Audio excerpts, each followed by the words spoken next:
शुरू करते हैं आज की क्लास। तो आज की क्लास में हम बात करेंगे कालीबंगा की। सिंधु घाटी की सभ्यता के जो 3 प्रमुख नगर थे वो हमने पिछले क्लास में कवर कर लिए थे, मोहनजोदड़ो, हड़प्पा और लोथल। इस बार हम कालीबंगा और जो अन्य क्षेत्र बचे हैं उनके बारे में बात करेंगे। तो कालीबंगा की खोज कब हुई थी? तो 1953 में। 1953 में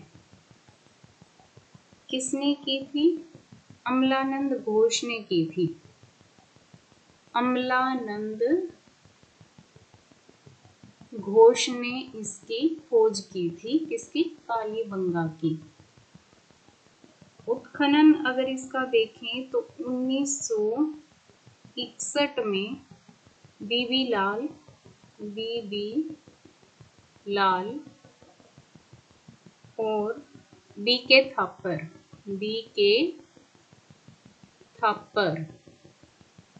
इन दोनों ने की थी। तो देखो इसको है ना, हम एक ट्रिक से याद करेंगे। जैसे कालीबंगा, काली में काला मतलब नाम आ रहा है, तो काला के साथ रंग का नाम आ रहा है, तो यहाँ भी देखो लाल, ये भी एक रंग का नाम हो गया और इसमें भी रंग का नाम हो गया। तो ऐसे याद करेंगे, काली लाल थापर या फिर काला लाल घोष थापर, ऐसे करके इसको तीनों चारों जो भी नाम है ये, इनको एक साथ अगर थोड़ा लय में बोलेंगे तो ये हमें याद हो जाएंगे। तो कालीबंगा की खोज 1953 अमलानंद घोष ने, उत्खनन 1961 में बीबी लाल और बीके थापर ने। अब इसकी स्थिति की बात करें तो ये राजस्थान में है।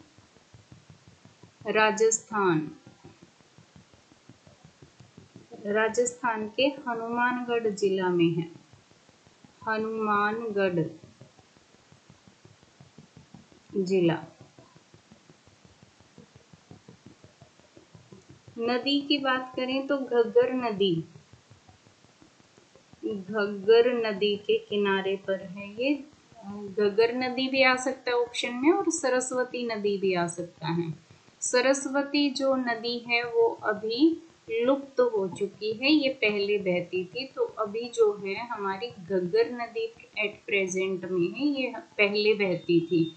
तो इस नदी के किनारे पर जो है कालीबंगा नामक स्थान बसा था। अर्थ की यदि बात करें, कालीबंगा का अर्थ क्या था? तो कालीबंगा का अर्थ था काले रंग की चूड़ियां। काले रंग की चूड़ियां।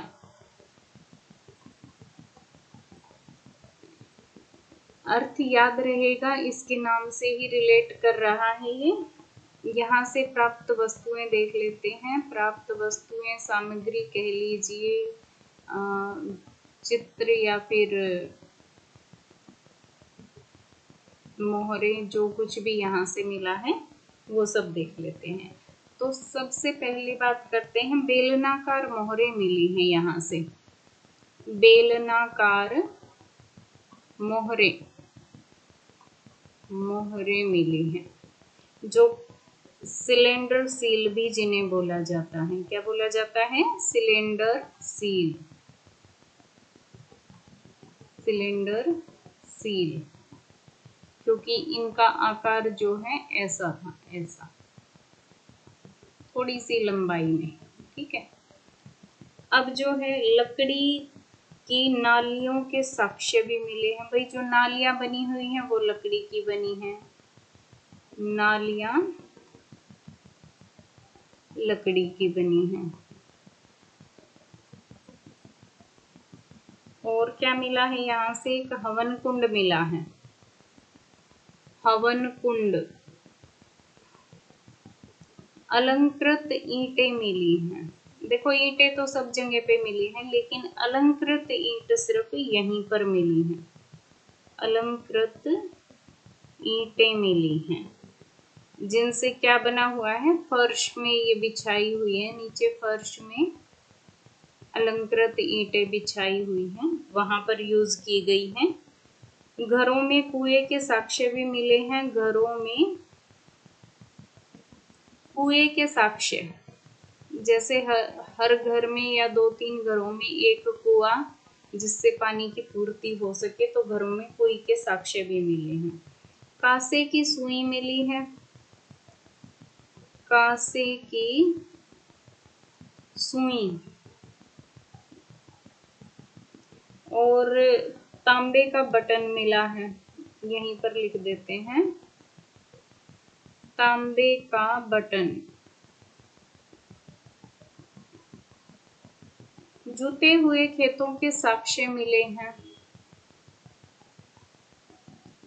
जुते हुए खेतों के साक्ष्य, खेतों के साक्ष्य। शल्य चिकित्सा, शल्य चिकित्सा के साक्ष्य भी मिले हैं यहाँ से। शल्य चिकित्सा के साक्ष्य। अब शल्य चिकित्सा क्या होती है भाई? शल्य चिकित्सा होती है सर्जरी। अगर किसी को ना पता हो तो बता देती हूँ कि सर्जरी को ही शल्य चिकित्सा बोलते हैं। अब इसका पता कैसे लगा? जो शव दबाए हुए थे या जो भी वहां पर कंकाल मिले हैं, उनमें जो है मतलब सर्जरी की हुई उसके निशान मिले हैं, तो जिससे पता चलता है कि यहाँ पे जो है सर्जरी का काम भी होता था।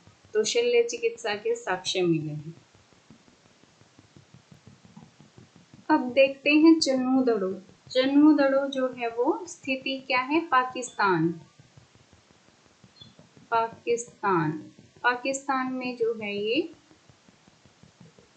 चन्हू-दड़ो है। अब इसको याद कैसे रखेंगे भाई? चन्हू-दड़ो कहाँ पे है? तो इसकी भी एक ट्रिक है।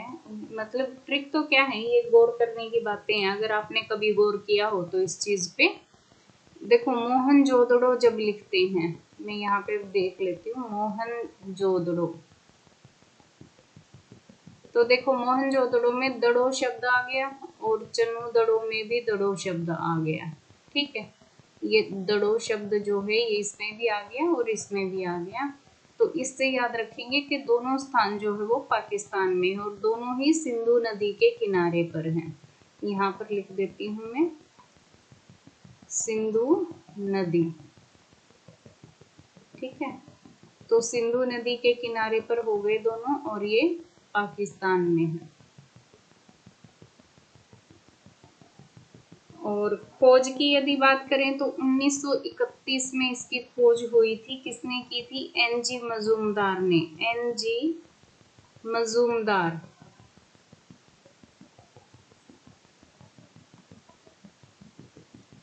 एनजी मजूमदार ने चन्हू-दड़ो की खोज की थी।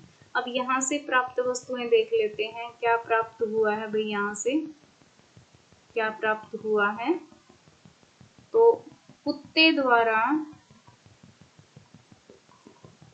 द्वारा बिल्ली का पीछा करते हुए, बिल्ली का पीछा करने का साक्ष्य, पीछा करने का साक्ष्य मिला है।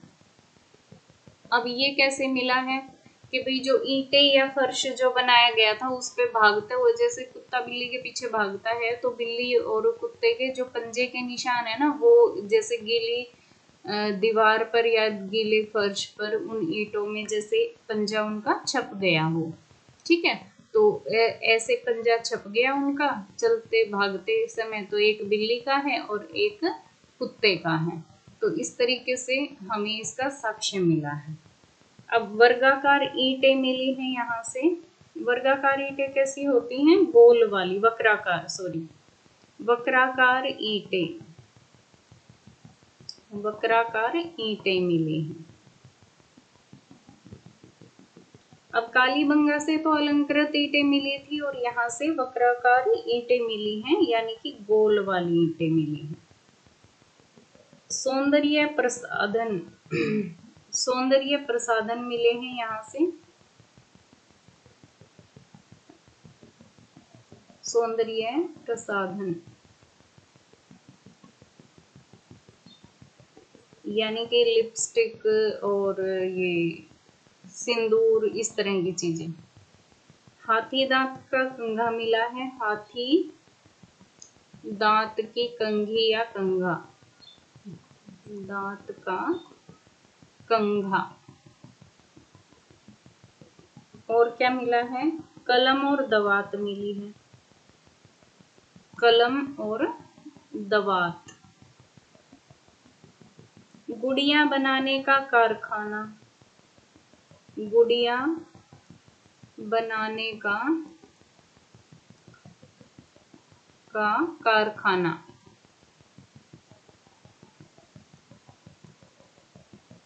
मतलब कलम दवात मिली है, पढ़ने के साथ साथ वही खेलते भी थे।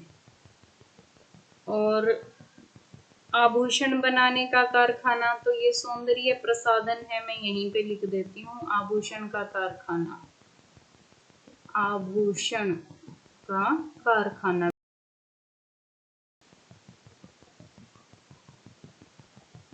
ज्वेलरी का, यानी कि आभूषण क्या होता है? ज्वेलरी होता है।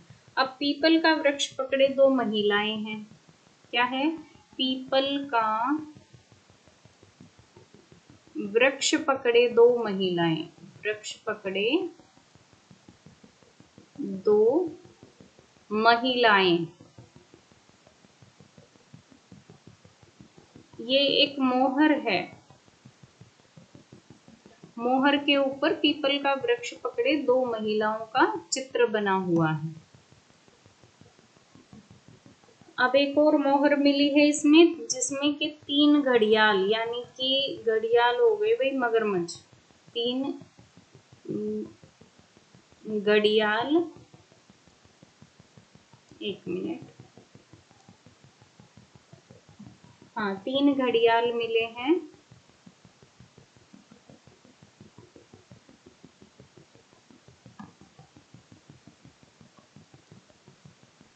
तीन घड़ियाल, सॉरी देखो दिमाग से कुछ चीजें ना स्किप हो जाती हैं। 3 घड़ियाल अकेले नहीं मिले हैं, ये हैं 3 घड़ियाल व 2 मछली, मतलब उसी में 3 घड़ियाल हैं और 2 मछली हैं, 2 मछली भी साथ में बनी हुई हैं, इनकी भी मोहर मिली है, मोहर यहाँ प्लस कर देते हैं ताकि याद रहे आपको। मिट्टी का मोर मिला है, मिट्टी का जैसे खिलौना बना देते हैं ना, तो मिट्टी का मोर मिला है। तो इतनी सारी चीजें यहाँ से मिली हैं। एक बस एक चीज और जो इम्पोर्टेंट है इसमें, वो बता देती हूँ, यहाँ पे मैं लिख देती हूँ साइड में। जो झूकर झाकर सभ्यता हमने बात की थी ना पहले कि इनके समकालीन थी झूकर झाकर सभ्यता, तो यहाँ से झूकर झाकर सभ्यता के अवशेष मिले हैं, झूकर झाकर सभ्यता के अवशेष मिले हैं।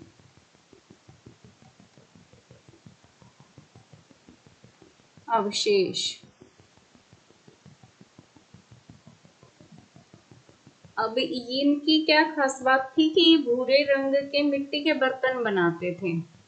क्या बनाते थे? भूरे रंग के बर्तन बनाते थे। कैसे? मिट्टी के। एक सेकेंड। मिट्टी के बर्तन बनाते थे जिनका कलर होता था भूरा, यानी कि ब्राउन कलर। तो इतनी सारी चीजें हैं। झूकर झाकर सभ्यता, देखो इसमें इम्पोर्टेंट क्या है वो बता देती हूँ।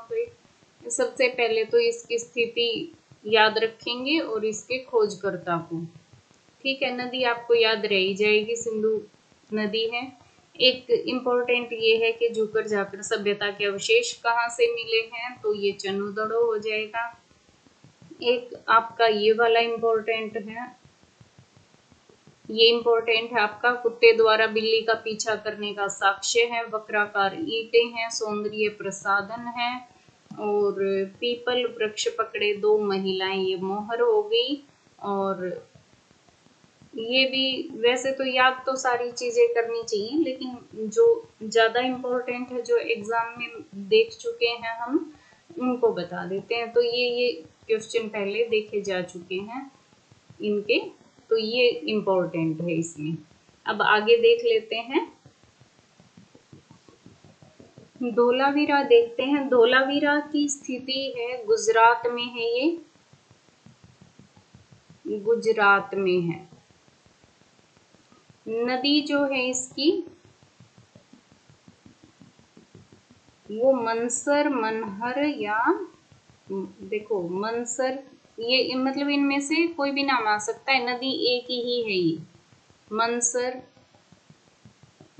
मनहर या फिर लूनी नदी,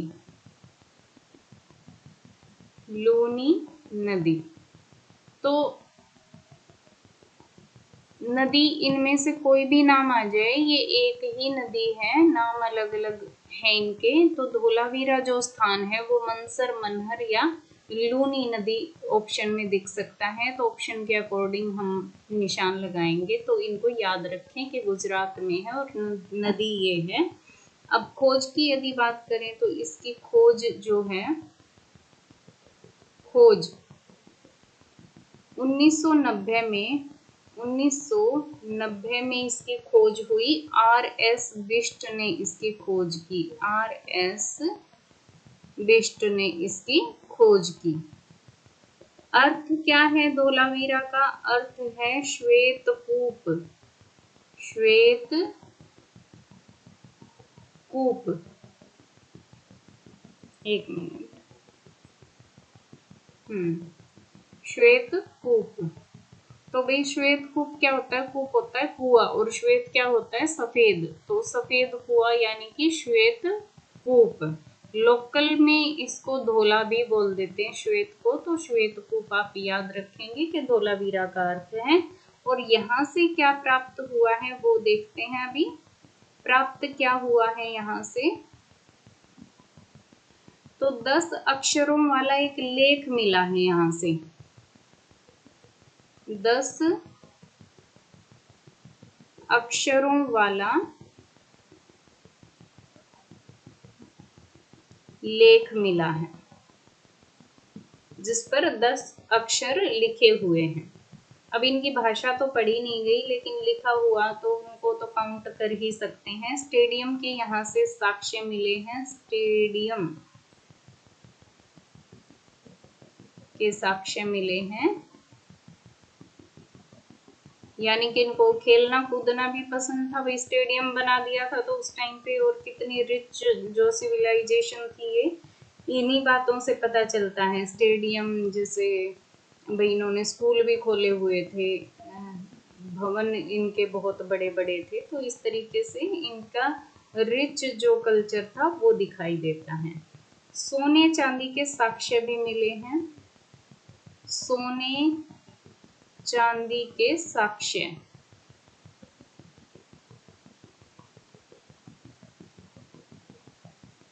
ये ज्वेलरी भी सोने चांदी की पहनते थे, तो सोना चांदी के साक्ष्य मिले हैं। एक जो है यहाँ से भी एक स्नानागार मिला है, एक स्नानागार। पूछा जाता है इसका मोहनजोदड़ो का, और मिला यहाँ से भी है। एक है रॉक कट आर्किटेक्चर, यानी कि जो चट्टान है सीधा उसी को काट करके कुछ बना दिया गया हो, जैसे घर या कोई भवन। तो रॉक कट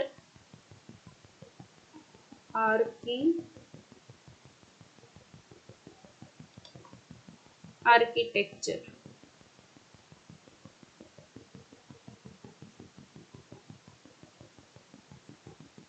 अब इसमें क्या क्या इम्पोर्टेंट है,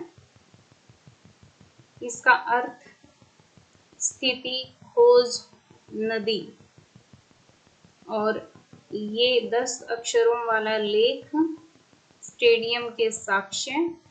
बस इसमें इम्पोर्टेंट यही है, क्योंकि इन्हीं में से क्वेश्चन पूछे जा चुके हैं पहले। ये अब तक नहीं देखने को मिला है, लेकिन ये भी इम्पोर्टेंट है, तो इसको भी याद रखें। अब अगले स्थान की बात करेंगे तो राखीगढ़ी। राखीगढ़ी की जब बात करते हैं तो यह जो है सिंधु सभ्यता का सबसे बड़ा नगर और सबसे विस्तृत नगर है। भाई सबसे बड़ा क्यों है? क्योंकि देखो पहले मोहनजोदड़ो को सबसे बड़ा माना जाता था, जब तक कि इसकी खुदाई नहीं हुई थी, हमें इसका पता नहीं चला था, तब तक मोहनजोदड़ो सबसे बड़ा नगर था। लेकिन जैसे ही इसका उत्खनन हुआ तो हमें पता चला कि ये जो है मोहनजोदड़ो से 3 गुना बड़ा है इसका साइज। और इसकी खोज जो है 1969 में, यानी कि 1969 में सूरजभान ने की थी।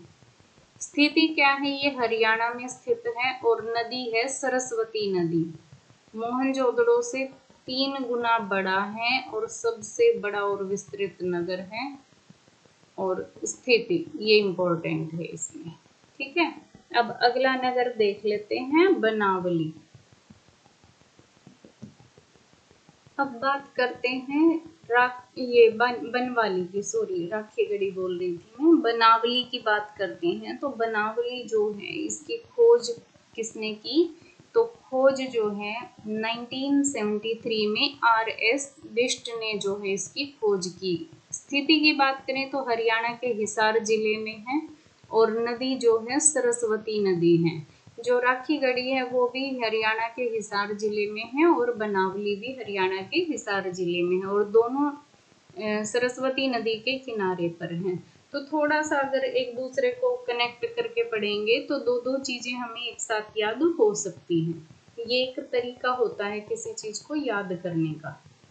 अब यहाँ से क्या क्या प्राप्त हुआ है हमें? तो यहाँ से प्राप्त हुआ है वही अच्छे किस्म की जौ मिली है। जैसे गेहूं होता है ऐसे ही जौ होती है, तो अच्छी किस्म की जौ मिली है।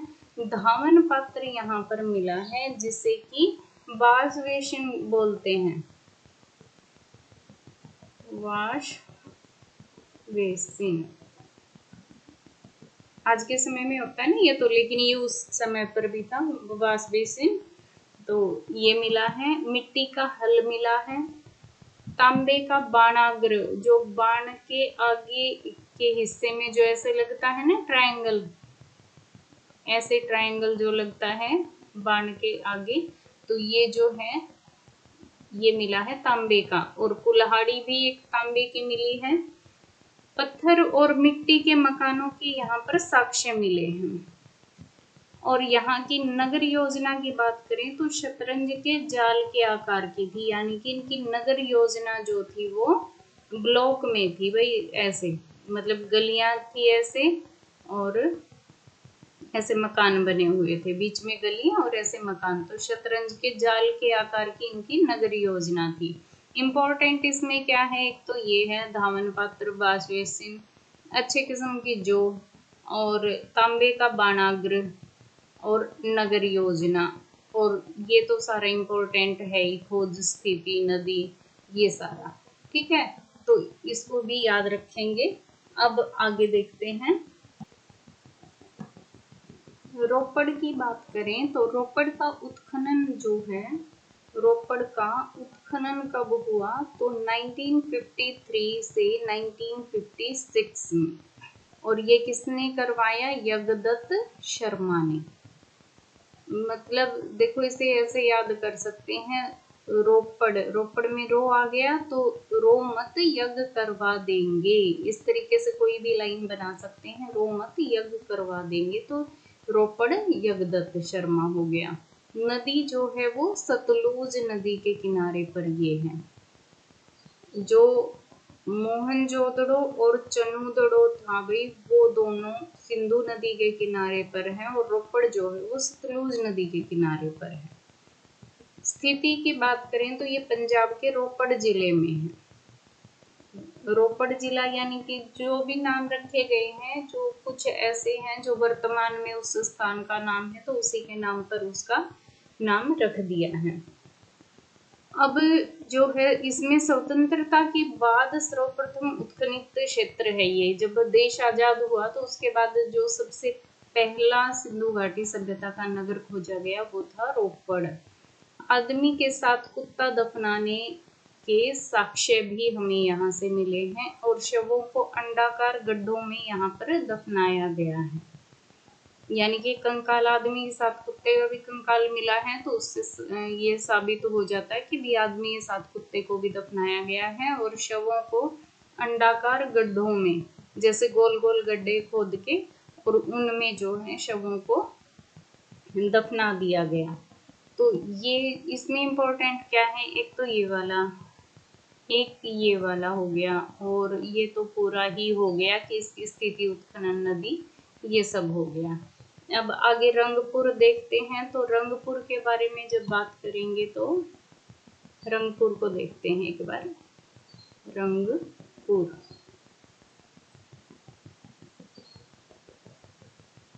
रंगपुर तो रंगपुर का उत्खनन जो है वो किया कब, 1953 से 1954 तक रंगनाथ राव ने करवाया। नदी कौन सी है, मादर नदी है और स्थिति गुजरात में है ये। तो लोथल भी जो है वो गुजरात में है और रंगपुर भी गुजरात में है, गुजरात के काठियावाड़ जिले में है ये। और यहाँ से क्या क्या मिला है, तो धान की भूसी हमें मिली है, घोड़े की मृण मूर्तियां मिली है, यानी कि मिट्टी की बनी हुई मूर्तियां, कच्ची ईंटों का दुर्ग मिला है। अब इसमें ये चीज देखने की है कि घोड़े की मृण मूर्तियां मिली हैं। अब एक क्वेश्चन आता है कि कौन से जानवर को सिंधु घाटी सभ्यता के लोग नहीं जानते थे, तो उसमें नाम आता है घोड़े का, कि घोड़े को नहीं जानते थे, और गाय का नाम आता है। तो दोनों ही एक तरह से झूठ लगते हैं, क्योंकि देखो घोड़े के भी साक्ष्य कई जगह से मिले हैं हमें, और गाय तो होगी ही क्योंकि बैल की तो वो पूजा करते थे, तो भाई बैल तो वहां पर मोहरों में भी इतने बैलों का अंकन किया गया है। तो बातें दोनों झूठ हैं, लेकिन फिर भी क्वेश्चन में ये आ जाते हैं कि कौन से जानवर को नहीं जानते थे, तो उसमें घोड़ा ऑप्शन में होता है, तो घोड़े पे टिक करना होता है कि घोड़े को ये लोग नहीं जानते थे।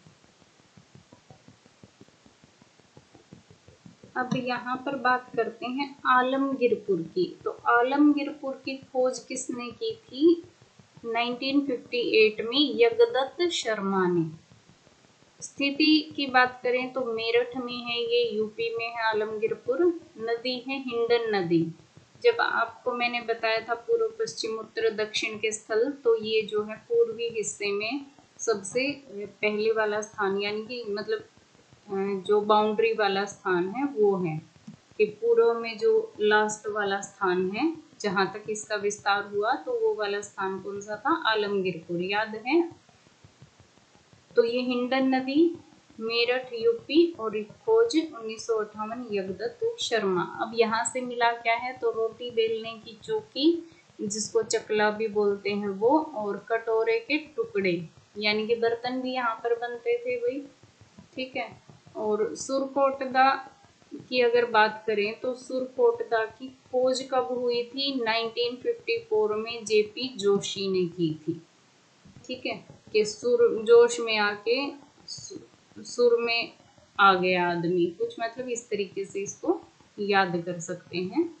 अपनी ट्रिक आप लोग खुद भी बहुत अच्छे से बना सकते हैं। स्थिति की अगर बात करें इसमें, तो ये गुजरात में है, जेपी जोशी ने इसकी खोज की, गुजरात में है ये। यहाँ से क्या मिला है, घोड़े की अस्थियां मिली हैं। अब देखो रंगपुर में भी घोड़े की मृण मूर्तियां मिली थी और यहाँ पर घोड़े की अस्थियां मिली हैं, और कलश शवाधान के साक्ष्य मिले हैं। यानी कि कलश शवाधान क्या हो गया भाई, ये मटके में जो है, मटके में दबाते थे शव को, ठीक है, ऐसे आदमी को मटके में लेटा देते थे, ठीक है। तो कलश शवाधान यहाँ पर परंपरा थी, कलश शवाधान की। तो यहाँ पर जो है ये इम्पोर्टेंट है, घोड़े की अस्थियां ये भी इम्पोर्टेंट है, और ये भी, तो इसका तो ये सारा ही इम्पोर्टेंट हो गया पूरा का पूरा, तो इसको याद रखेंगे। कुछ महत्वपूर्ण बातें जो सिंधु घाटी की सभ्यता से रिलेटेड हैं। ये बता देते हैं। इसके साथ हमारी क्लास जो है वो यहीं पर ख़त्म हो जाएगी और अगला टॉपिक हमारा स्टार्ट हो जाएगा, वैदिक सभ्यता। तो अब सिंधु घाटी की सभ्यता से रिलेटेड महत्वपूर्ण जो क्वेश्चन बनते हैं, एग्जाम में आते हैं, वो देख लेते हैं। तो कई बार मुख्य फसल इसकी पूछ लेते हैं। मुख्य फसल कौन सी थी? गेहूं और जौ। फर्स्ट अगर पूछी जाए तो गेहूं और सेकंड अगर पूछी जाए तो जौ। अब घोड़े से ये लोग अज्ञात थे, घोड़े को नहीं जानते थे, लेकिन इसके साक्ष्य कहाँ कहाँ मिले हैं? लोथल, सुरकोटदा, कालीबंगा से इसके साक्ष्य मिले हैं। लेकिन क्वेश्चन आ जाता है हमारा कि किस जानवर को नहीं जानते थे? तो घोड़े को नहीं जानते थे। तांबा जो है ये ओमान से लाया जाता था, जो अरब सागर से निकल के जो पहला देश पड़ता है उधर ओमान, तो यहाँ से जो है ओमान से जो है तांबा लाया जाता था। और ये कौन सी धातु से अपरिचित थे? तो लोहे से। अब लाल रंग के बर्तन, या एक तो पकाने पर लाल रंग खुद ही हो जाता है और एक दूसरा ये लाल रंग कर भी देते थे। तो लाल रंग के बर्तन पर काले रंग से चित्रण करते थे या ज्योमेट्रिक डिजाइन बनाते थे। सर्वाधिक मयूर की आकृति बनी है, मयूर पक्षी का अंकन है भाई बर्तन वगैरह पे, तो मयूर हो गया मोर। तो मोर का अंकन जो है सबसे ज्यादा किया गया है। सर्वाधिक मोहरें अगर पूछा जाए कि कहाँ से मिली हैं तो मोहनजोदड़ो आएगा। और सर्वाधिक अभिलेख युक्त मोहरें पूछी जाए तो हड़प्पा आएगा। बहुत इंपॉर्टेंट क्वेश्चन है सारे के सारे। लिपि अगर पूछी जाए कि कैसे लिखी जाती थी तो पंक्ति, पहली पंक्ति में दाएं से बाएं लिखी जाती थी, कि जैसे यहाँ से शुरू करके इधर, और दूसरी पंक्ति में उधर से इधर, दाएं से बाएं, बाएं से दाएं, ऐसे। ठीक है, पहली पंक्ति में दाएं से बाएं और दूसरी पंक्ति में बाएं से दाएं, ऐसे लिखी जाती थी। शासन जो है इनका व्यापारिक वर्ग के हाथों में था। इनका शासन व्यापारिक वर्ग के हाथों में था। वैसे मात्र प्रधान जो है सभ्यता थी ये। मजबूत दीवारों के लिए क्या करते थे? अंग्रेजी बॉन्ड का विधि का प्रयोग करते थे। अंग्रेजी बॉन्ड विधि का प्रयोग, ऐसे एक दूसरे में ईंटें फंसा के जो लगाते ना, तो अंग्रेजी बॉन्ड विधि का प्रयोग करते थे। समकालीन जो कौन कौन सी सभ्यताएं थी इसके समकालीन? तो सुमेरियन सभ्यता, जिसको मेसोपोटामियन सभ्यता भी बोलते हैं, और मिस्र की सभ्यता। ऑप्शन में अगर मान लो दोनों आ जाए तो मेसोपोटामिया की सभ्यता को करेंगे। ईंटों का अगर अनुपात देखें तो वो 4:2:1, यानी कि मान लो ये इंच में है या सेंटीमीटर में, तो इस तरीके से था कि 4 इंच मोटी, फिर 2 इंच लंबी और 1 इंच चौड़ी। तो इस तरीके से जो है इनकी ईंटों का माप था।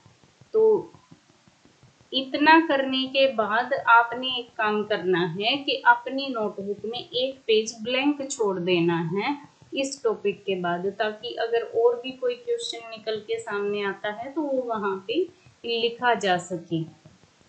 और जो जो इम्पोर्टेंट किसी एग्ज़ाम में, मान लो आपके पास पुराने एग्ज़ाम है या PYQ कर रहे हैं पिछले एग्ज़ाम के, तो उसके में अगर कोई भी इस टॉपिक से रिलेटेड नया क्वेश्चन दिखता है तो उसको अपने नोट्स में ज़रूर डाल लें और याद कर लें।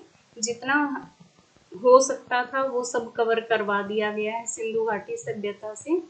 और अब अगला टॉपिक कल की क्लास में हमारा होगा वैदिक सभ्यता। इसी के साथ क्लास खत्म होती है हमारी। धन्यवाद।